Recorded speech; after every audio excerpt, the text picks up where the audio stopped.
Just in November, Lori was at the top of the world. Now look. Welcome to an episode of Missing Murder Vanished. I'm Catherine. This is part 28, Lori Daybell, How Far She's Come, and all of her minions. Welcome to an episode of Left Undone, Incomplete Investigations. I'm Catherine.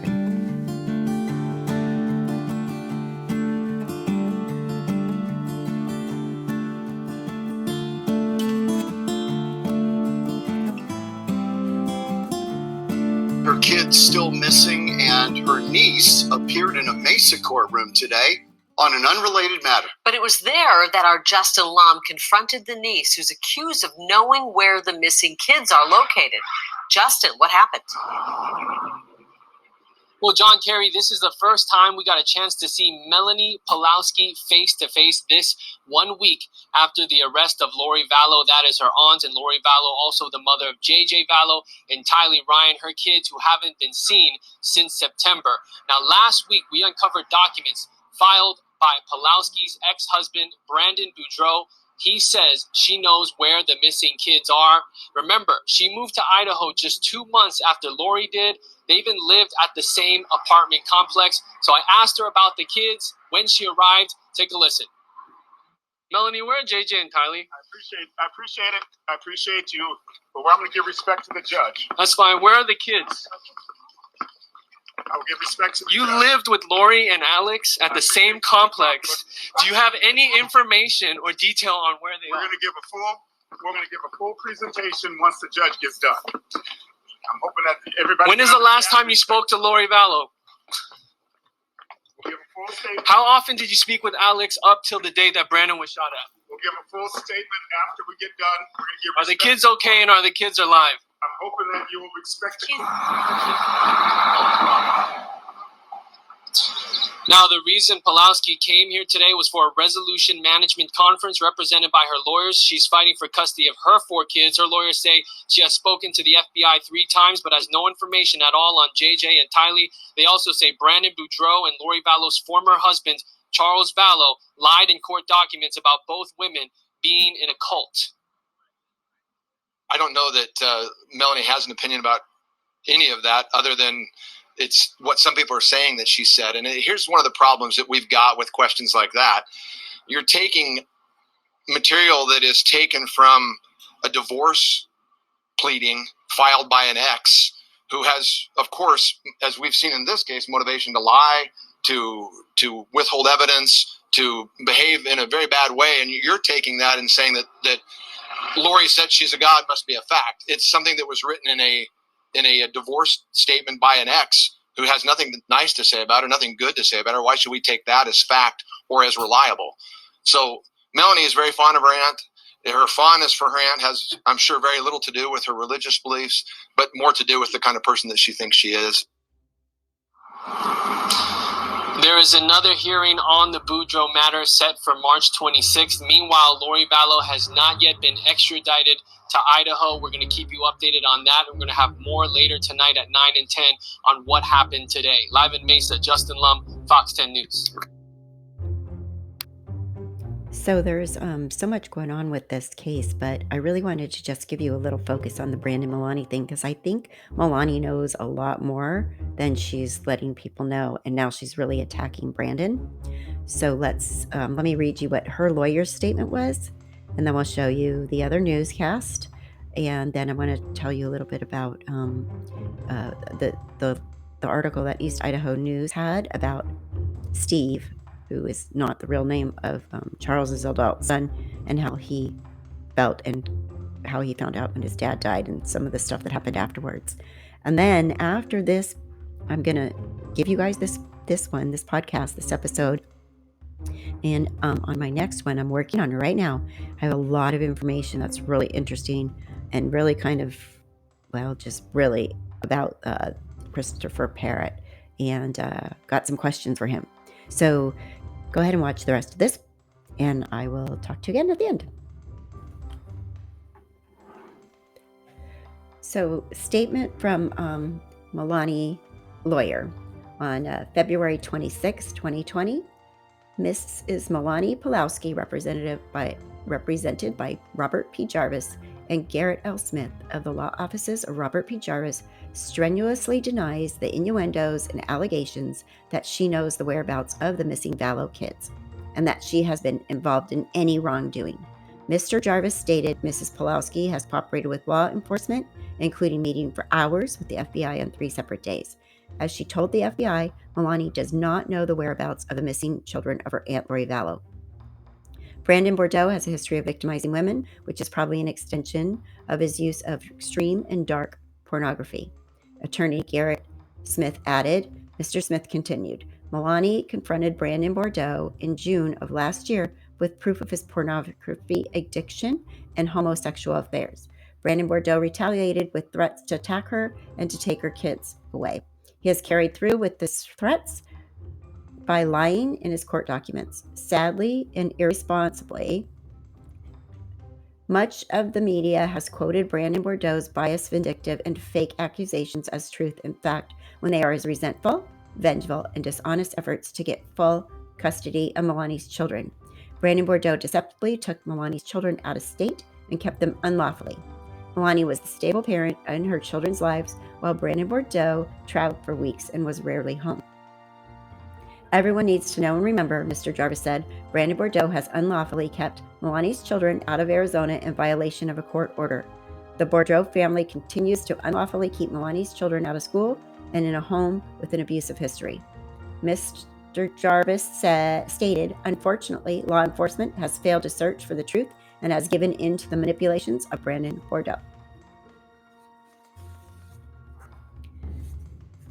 Mr. Smith related Brandon Bordeaux has failed to tell investigators that his family has covered up the child molestation, drug addiction, kidnapping, assaults, and even killings. And according to inside family information, Brandon Bordeaux's family is involved in organized crime.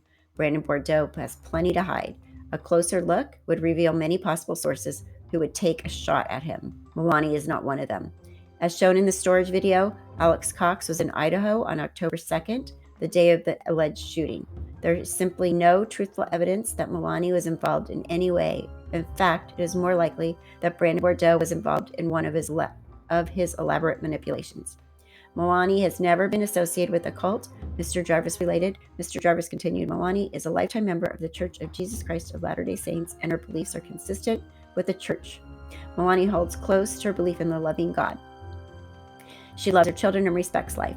What is most disturbing, Mr. Smith stated, almost everything reported by media is based on false accusations of an ex-husband and his statements in one-sided documents he filed in a hotly contested child custody action. Where is the truth in that? Nowhere. What is equally disturbing, said Mr. Jarvis, is that Melani's children are being unlawfully deprived of a necessary relationship with their loving mother, who has done nothing to justify Mr. Bordeaux's horrible behavior.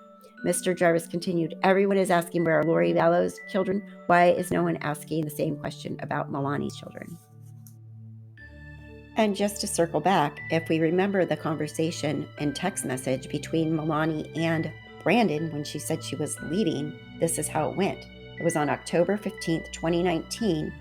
She texted him, she said, I've made the decision to move to Boise. We will need to create a new schedule for the kids. We can pay to go to mediation again or save the money by coming to a mutual agreement. I'm fine with whatever you decide. The kids could remain with you in Arizona. You would have to arrange for daycare. That was at 8:11 p.m. He replies at 8:12, seriously? Then she says at 8:16, yes. At 8:20, he says, why? How is that good for our kids? I don't understand. I'll keep them in Arizona and figure it out, but why these kids are going to need both of us? They need things to stay the same and to have structure. I was at 8:20. Then he says at 8:34, when are you moving? Then he says at 8:48, is that it? No more information? This is pretty important. Can you give me more details if you're planning on moving? You should have them, right? At 9:05, she replies, I'm planning to go next week. 9:05, he replies, what day? 9:07, he replies, are you still planning on having the kids this week and weekend? So she tells him she's going to Boise. Bye-bye. Peace out. What do you want to do? I don't care. Keep the kids. Don't keep the kids. At 8:11 p.m. At 8:16, she says, yes. Seriously, she says, yes. That's it. Then the only other thing she says wasn't until 9:05, and she says, I'm planning to go next week. So I don't know. sounds like Melani is kind of flip-flopping her story a little bit. If she's the one that chose to leave, she left him with the kids. And now it's all, and then he got a drive-by shooting and the car was, registered to these people. I don't know. Honestly, I just think a lot of this may even be deeper and deeper than we're thinking. There may be stuff. There may be. I don't know. But I'm just focusing on them a little bit in this episode because I think we need to watch and see what happens with them. I don't really trust either of them. But, obviously they are angry with each other, but these accusations are really pretty nasty.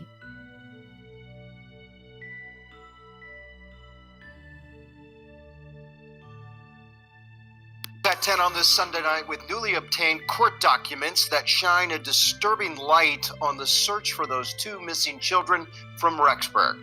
It's been exactly 5 months since J.J. Vallow's disappearance, and even longer since anyone has seen his sister, Tylee Ryan. Their mother, Lori Vallow, in a Hawaii jail, facing felony child desertion charges. Tonight, child custody papers revealed the ex-husband of Lori's niece saying that his wife wanted to kill him for a hefty life insurance payout. Our Gretchen Parsons has been following closely the events around this case and checks in now with more. Gretchen. Okay. Mark, Melanie Boudreau is Lori Vallow's niece, and her ex-husband is Brandon Boudreau. Brandon was the target of a drive-by shooting last October in Arizona. Through child custody documents, Brandon details how he thinks Melanie was involved and her reasons for wanting him dead. While Brandon Boudreau and Melanie Boudreau were in the process of getting a divorce last year, Brandon was the target of a drive-by shooting in Gilbert, Arizona.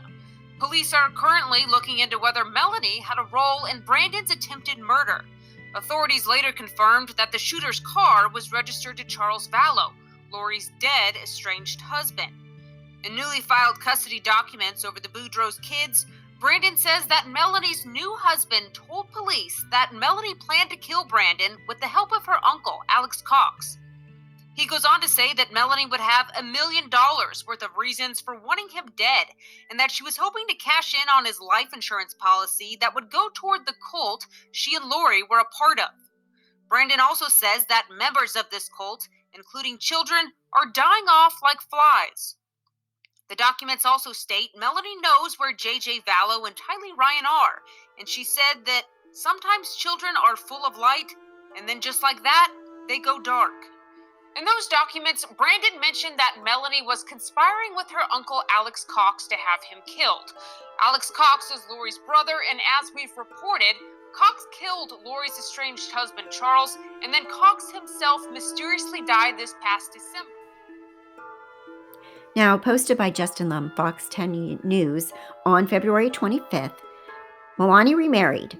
Fox 10 obtained marriage certificate for Melani Boudreau, Lori Vallow's niece, and Ian Palowski. They were married on November 30th, 2019. 2 weeks after her arrest in American Fork City, Utah, 3 days after Rexburg Police Department searched her apartment when J.J. Vallow's grandma reported him missing, and 1 day after Alex Cox, uncle, also married in Las Vegas. The witness, Alex Pastenes, had just changed his last name to his wife Zelema's. So, awful strange, right? They were all going into the court yesterday. Zelema, Summer, who is Lori's sister, so Melani's other aunt, and Ian.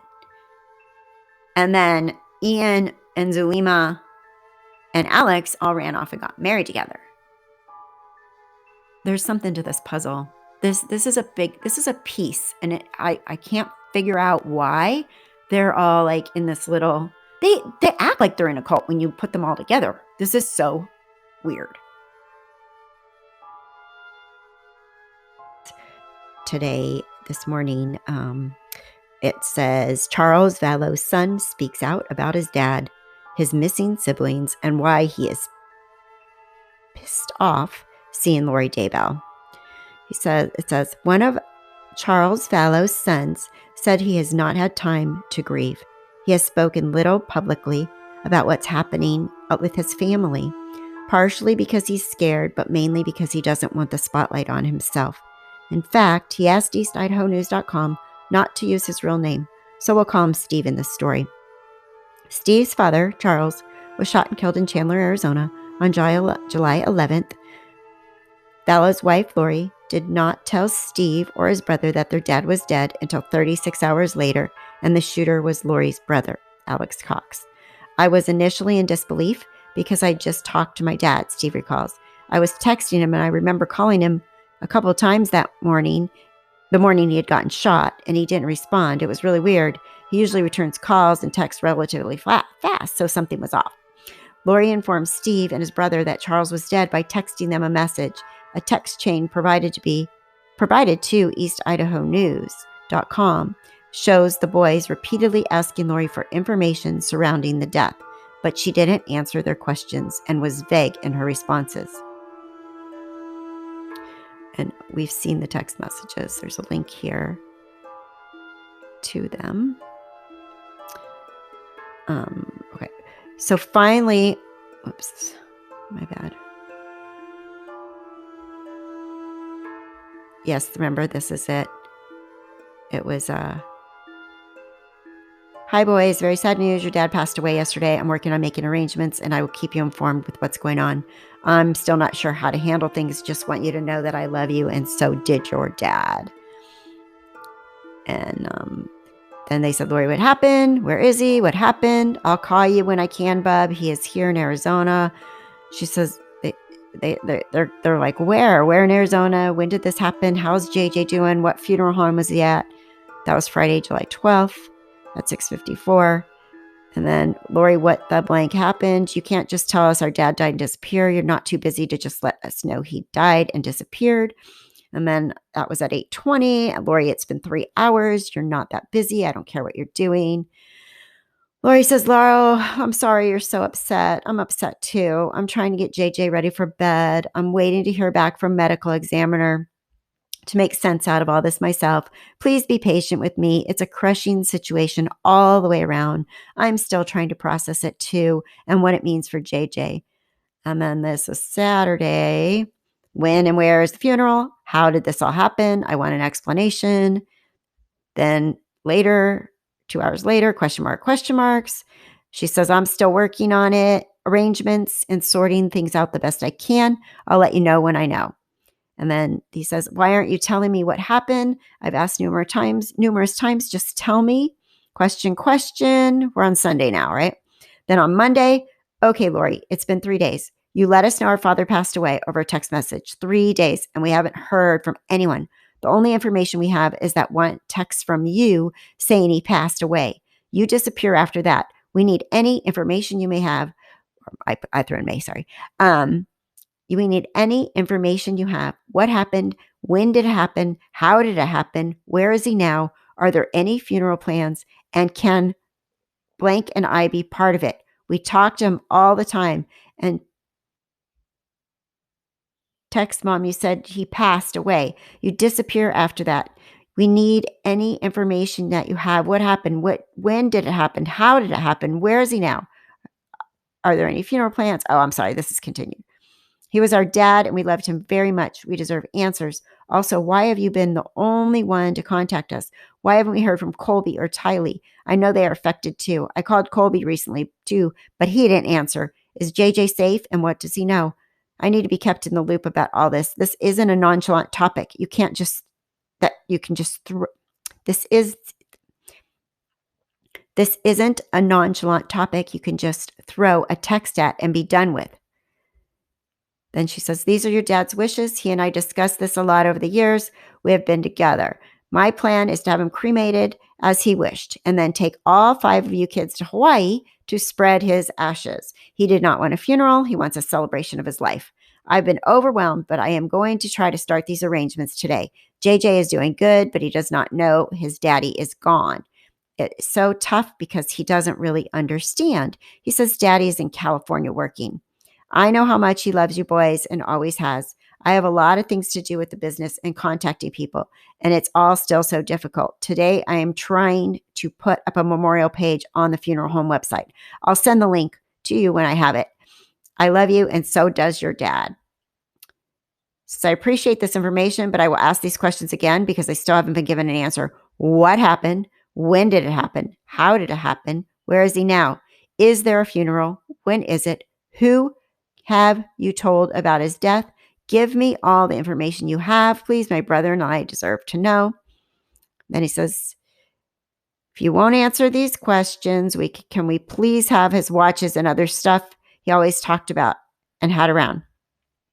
She says, of course, send me the address you want me to send your stuff to. Kay is supposed to clean out the Houston house. I told her to let you and blank have whatever you want first. Then she could give the have or give away the rest. Oh, she could get, I think she means she could have or give away the rest.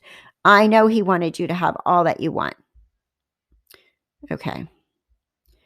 Go back to the article. So the article goes on to say, finally, on July 20th, Steve texts Lori, if you won't answer these questions, because we please have his watches and other stuff we always talked about and had. And Lori responded with an hour and told Steve she would send some items to his house. That was the last communication he has had with his stepmother. So my dad had a collection of watches, very fancy watches. He wore nice watches for years and years, so I thought she was going to send me some of them, Steve says. The package arrived, and inside were 2 cheap Timex watches you find at CVS. Anything that was worth money we didn't get. I'm assuming she sold everything else. Steve says Lori refused to tell them where Charles' body was or if a funeral was planned. Steve and his brother eventually figured out the mortuary where their dad was taken, and they walked inside to speak with the funeral director. He was very shaky and nervous. We asked him for information, and he said something like, I can't tell you that. It was requested that I tell you nothing, Steve says. A memorial service was arranged, and Lori never showed up. Neither did Joshua, JJ, Vallow, Charles, and Lori's 7-year-old son, who has been missing since September. Kay and Larry Woodcock, JJ's grandparents, begged Lori to allow the boy to attend, but she ignored their requests. The last time Steve saw JJ was last April. I'd love to hang out and play with him and watch movies and run around. He would call me all the time, something like 15 to 20 times a day, and then it dropped to 2 to 3 times a day, and then it just stopped, Steve says. I figured maybe he's going to school or something like that. I never thought anything bad was going to happen to him or Tylee. Steve was never close with Lori, even though he spent summers and weekends with her and his dad. He was 10 years old when Lori and Charles got married and describes his relationship with his stepmom as acquaintances. Her extended family members were always around, which made Steve wonder why he hasn't heard from any of them since Tylee and JJ vanished. Nobody has attempted to reach out. It's weird. Her family was always over, and not a single one of them has said a word except Colby, Steve says.